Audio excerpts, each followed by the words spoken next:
the history of New York. All right, so today we're diving deep into the history of New York.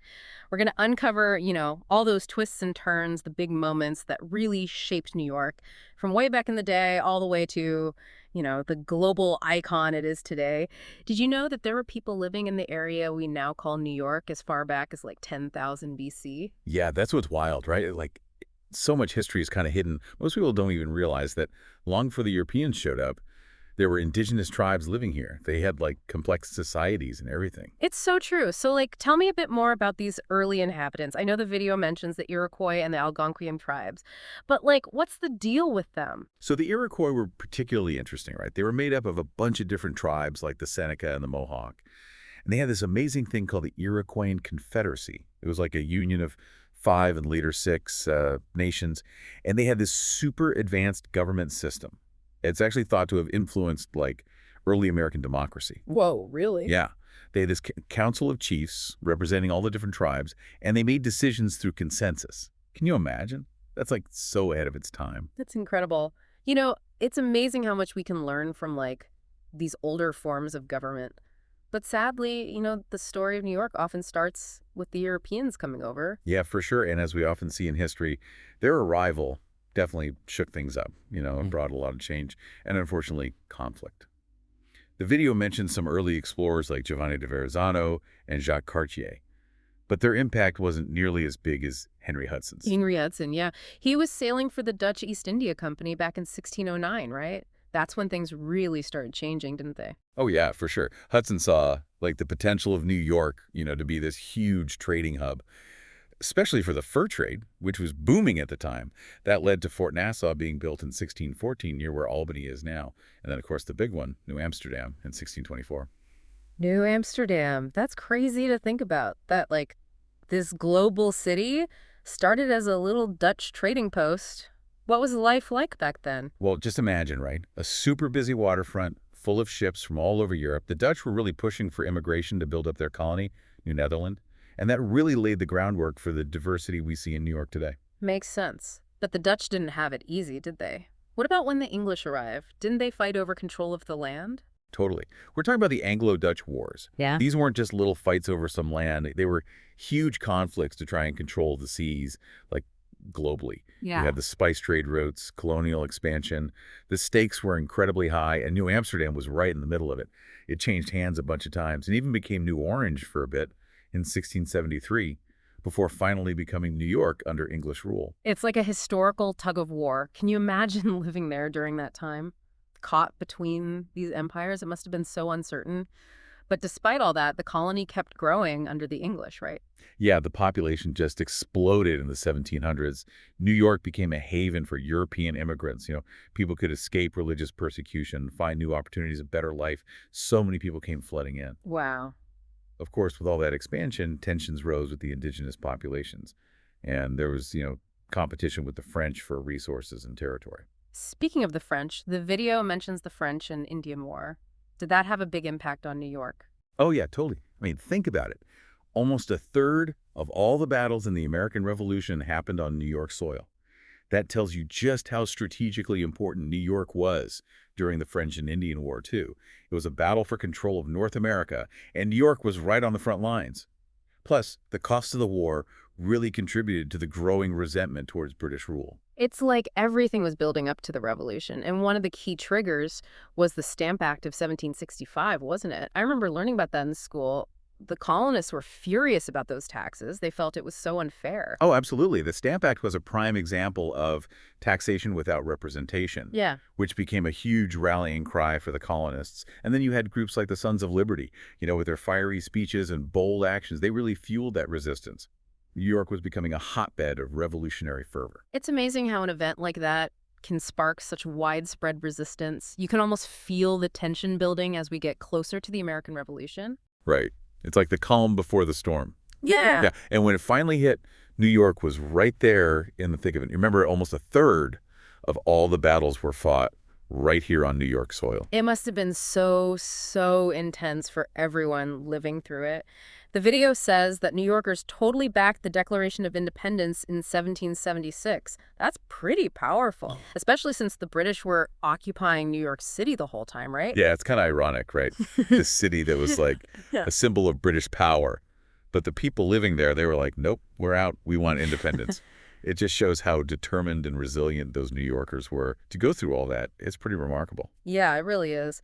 The video doesn't really talk about what daily life was like during the war, though. What were people actually dealing with back then? Well, imagine living in a city that's constantly under threat. Food and supplies are running low. Families are split apart. Loyalties are tested. Fear is just everywhere. But even in all that chaos, there were also these incredible acts of courage and defiance. Ordinary New Yorkers played a huge part in the fight for independence, whether it was supporting the Continental Army or just resisting British rule in little ways every day. It's a good reminder that history isn't just about the big battles and famous people. It's about real people living their lives in the middle of these crazy events. So once the war was finally over, New York became a pretty important part of the new United States. Absolutely. It was the 11th state to sign on to the Constitution, and it was even the nation's capital for a little while.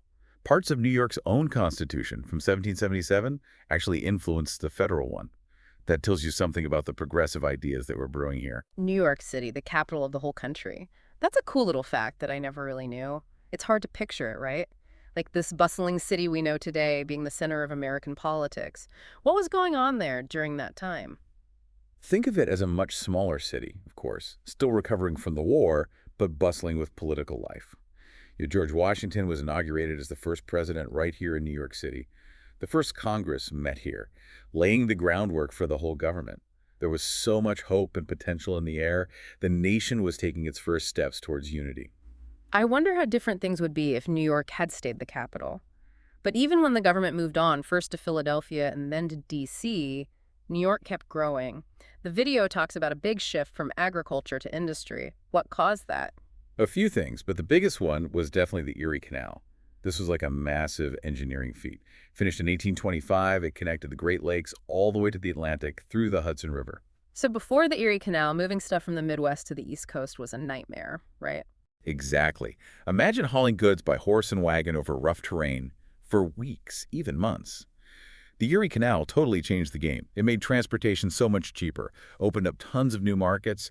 It turned New York into the most important port in the country. Wow, one big project had that much impact. It's amazing. The Erie Canal wasn't just a canal, it was a sign of American innovation. And then, of course, came the steamboats and railroads, making it even easier to get around and fueling New York's growth even more. Yeah, all that new technology had ripple effects all over the state. New industries popped up, cities expanded, and people were just pouring into New York looking for opportunities. But of course, there were downsides to all this rapid growth and progress. Like the displacement of indigenous populations, right? That's a pretty dark side to all this expansion. Sadly, yeah, you're right. As New York got bigger, indigenous communities got pushed further and further west. Forced onto reservations, their way of life just disrupted. It's a harsh reminder that progress often comes at a cost. And we can't forget the injustice faced by the people who were here long before the European settlers. It's tough to think about, but important to remember. But during this time, we also see the rise of the abolitionist movement in New York.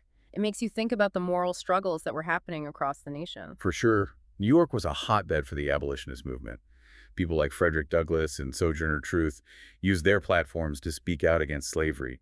They fought for the rights and dignity of all people. The movement was gaining momentum, but it also highlighted how divided the country was. These divisions would soon explode into the Civil War.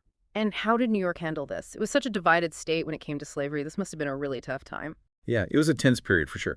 Unlike the Revolution, there were no actual battles fought in New York during the Civil War. Right. But that doesn't mean the state wasn't affected. It definitely played a big role, both politically and socially. The video focuses on the draft riots of 1863.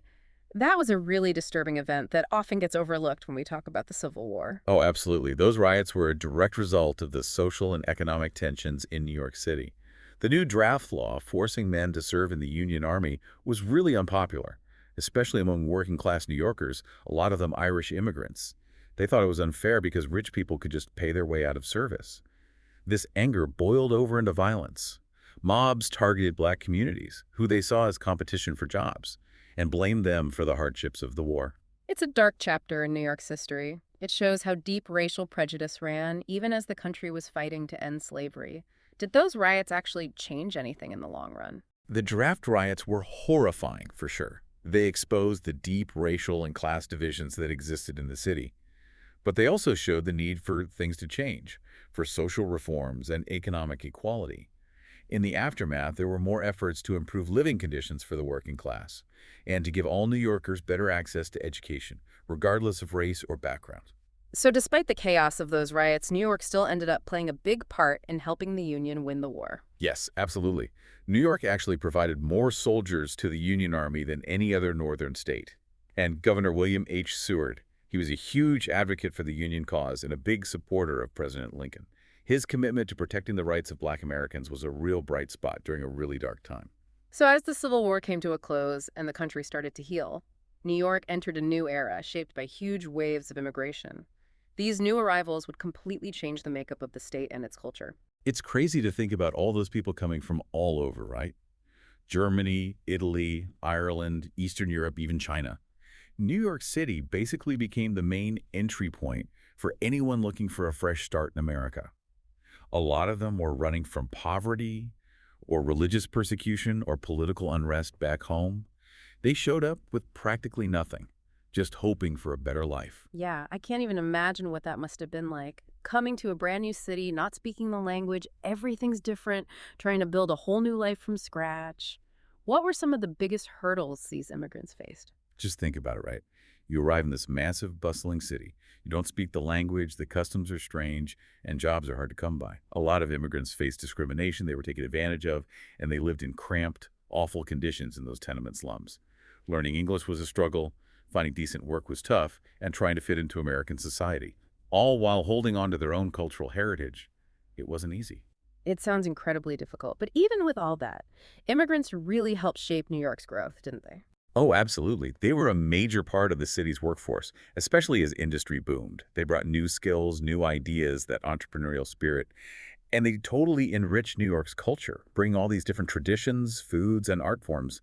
Think about all the amazing neighborhoods that sprang up. Little Italy, Chinatown, the Lower East Side, each one a testament to how resilient and inventive those immigrant communities were. And those communities are still such a vibrant part of New York today. It's pretty mind-blowing to see how New York went from this little Dutch outpost to the global powerhouse it is now. It's amazing, isn't it? New York's history is like a story of ambition, resilience, and people chasing a better life. It's full of both triumphs and tragedies, breakthroughs and injustices. This constant state of change that's still shaping the city and the state we know today. This deep dive has been a wild ride. We've uncovered all these hidden parts of New York's past and made connections I never would have thought of. There's just so much we can learn from the past, don't you think? It helps us understand the present so much better Yeah. and helps us figure out the challenges and opportunities that lie ahead. As we wrap things up here, I just have this feeling of awe, I have such a deeper appreciation for how complex and layered New York's history really is. And I keep coming back to this idea of New York as a melting pot, a place where people from all walks of life, from all over the world, have come together and created something truly special. It really makes you wonder what the future holds for this constantly changing state, right? Hmm. Thinking about its history as a melting pot, what do you think the biggest challenges and opportunities are for New York moving forward? That's a big question, isn't it? When you look at New York today with all its diversity, its economic and cultural influence, it's always changing. It makes you curious about what the next chapter will be.